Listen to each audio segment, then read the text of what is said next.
किसी ने बड़े कमाल की बात कही है कि देर से बनो लेकिन जीवन में जरूर कुछ बनो, क्योंकि वक्त के साथ लोग खैरियत नहीं हैसियत पूछते हैं। नमस्ते दोस्तों, मैं हूं आरजे कार्तिक। एक व्यापारी व्यापार करने के लिए एक शहर से दूसरे शहर जाता था। बीच में रेगिस्तान का कुछ इलाका पड़ता था। वो जो आदमी था वो बड़ा नेगेटिव सोच वाला आदमी था। हमेशा शिकायत करता था कि ये हो जाता तो वो हो जाता, ये नहीं है, इसकी कमी उसकी कमी है। रेगिस्तान से जा रहा था, उसकी जो पानी की बोतल थी वो खाली हो चुकी थी। उसे बड़ी जोर की प्यास लग रही थी। उसे गुस्सा आ रहा था कि रास्ता बड़ा लंबा है, रेगिस्तान पार करना पड़ता है। आसमान की तरफ देख करके कह रहा था कि क्या जगह बना दी आपने। अगर मेरे पास में बहुत सारा पानी होता, बहुत सारे रिसोर्सेज होते तो इस जगह पर हरियाली कर देता, खेत लगवा देता, बना देता माहौल अलग। आसमान की तरफ देख करके कह रहा था, ऐसा लग रहा था जैसे ऊपर वाले से जवाब की प्रतीक्षा कर रहा हो कि भगवान कुछ कह दे। कमाल ये हुआ कि जैसे ही उसने नीचे देखा तो उसे अपनी आंखों के सामने एक कुआं दिखाई दिया। एक चमत्कार सा हो गया, वो घबरा गया। उसने कभी उस रेगिस्तान में कुआं देखा नहीं था। थोड़े से कदम आगे बढ़ाकर पहुंचा कुएं के पास में तो देखा कुआं जो था पानी से लबालब भरा हुआ था। लेकिन शिकायती आदमी था, नेगेटिव सोच थी। फिर से आसमान की तरफ देखा और कहने लगा, अरे भगवान, पानी से भरा हुआ कुआं तो दे दिया लबालब, लेकिन पानी निकालूंगा कैसे? और ऐसा बोलकर के फिर से ऊपर देख रहा था। लेकिन अब की बार जब नीचे देखा तो फिर से चमत्कार हुआ। जैसे कुएं के पास में रस्सी और बाल्टी दिखाई दी।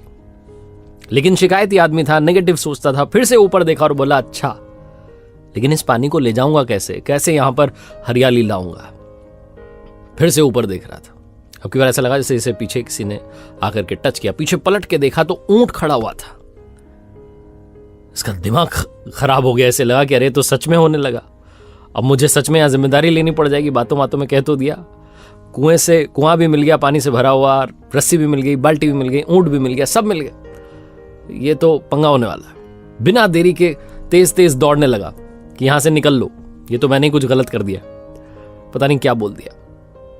ये भाग रहा था, उस जिम्मेदारी से बच रहा था। तब ये कागज उड़ करके आया और इसके शरीर पर आकर के चिपक गया। उसने उस कागज को देखा तो उस पर लिखा हुआ था कि मैंने तुम्हें पानी दिया, कुआं दिखाया, बाल्टी दी, रस्सी दी, पानी ले जाने का साधन दिया, अब क्यों बच करके भाग रहे हो? इस आदमी को लगा पता नहीं क्या हो रहा है मेरे साथ। दौड़ते दौड़ते रेगिस्तान पार कर गया, लेकिन उसे हरा भरा नहीं बनाया। ये कहानी सिखाती है कि हम में से बहुत सारे लोग ये कहते हैं कि बड़े स्कूल में पढ़ लिया होता, बड़े कॉलेज में चला गया होता, मेरे घर में पहले से पैसा होता तो ये हो जाता, वो हो जाता, ऑफिस में मेरा बॉस मुझे मदद नहीं करता है वरना मैं पता नहीं क्या कर देता। हम हमेशा शिकायतें ढूंढ रहे होते हैं, जिम्मेदारी से, अपनी जिम्मेदारी से बच करके भाग रहे होते हैं। ये कहानी हमें सिखाती है कि लाइफ में हम जो कुछ भी कर रहे हैं उसके लिए 100% खुद रिस्पॉन्सिबल हैं। 100% जिम्मेदारी हमारी है। तो दूसरों पर दोष देना, उनकी गलतियां बताना बंद कीजिए, अपनी गलतियों को सुधारना शुरू कीजिए। एक बार फिर से वही बात जो अक्सर आपसे कहता हूं, ऊपर वाले का आशीर्वाद, अपनी मेहनत और अपनों के प्यार के साथ कर दिखाओ कुछ जैसा कि दुनिया करना चाहे आपके जैसा। देखते रहिए मेरे साथ हर सोमवार सुबह 9:30 बजे एक नई कहानी और हर शुक्रवार सुबह 9:30 बजे लर्निंग सीरीज का एक नया वीडियो। हाल ही में एक नया चैनल मैंने शुरू किया जिसका नाम है आरजे कार्तिक एक्स्ट्राज। उसे जाकर के देखिए, क्योंकि वहां पर मोटिवेशन के अलावा बहुत सारे वीडियोस आपका इंतजार कर रहे हैं।